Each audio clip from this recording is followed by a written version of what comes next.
presentation of the web-based application for the simulation of automatic control systems engineering laboratory. This application consists of a digital oscilloscope, a function generator, a box of cables. A menu consists of several experiments for the laboratory courses,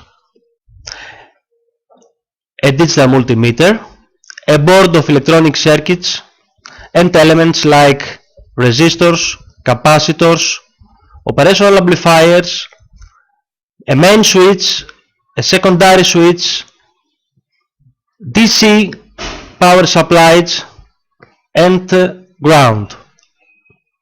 With this application, we can use the monitor, the screen of the digital oscilloscope, as a tutorial for the experiments. For example, let's pick the first one, potentiometer or operational amplifier, and pick the first circuit, voltage divider without load. We can see here the circuit and the mathematical formula of the circuit. Now, by clicking on the power supply, automatically a wire comes to one end. We click here for the resistor and we have an open circuit because it's the other end of the resistor, it's on the air. We attach the second resistor to ground, and now the circuit is closed, and we turn the digital multimeter. We attach the common and the input of the digital multimeter, and we can see that we have 0 as a result because we need to switch on the supply. Now the result is 4.25 volts.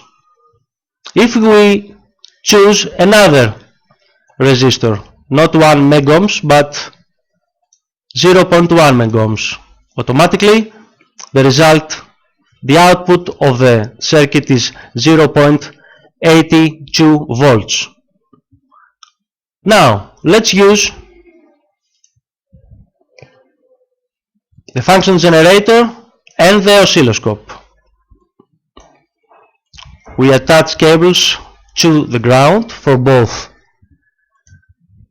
instruments, and we use channel 1 to insert what function generator produces. And now is a square signal, or we can pick a triangular signal or a sinus signal. Let's return to the rectangular signal. We can change the frequency, or we can see here what happens if we change the volt per division for the digital oscilloscope screen. Now we take another cable, we put it to the input of an integrator circuit, and we turn this knob to adjust the features of this circuit. Then we take the output and we put it to the second channel, and we see the result.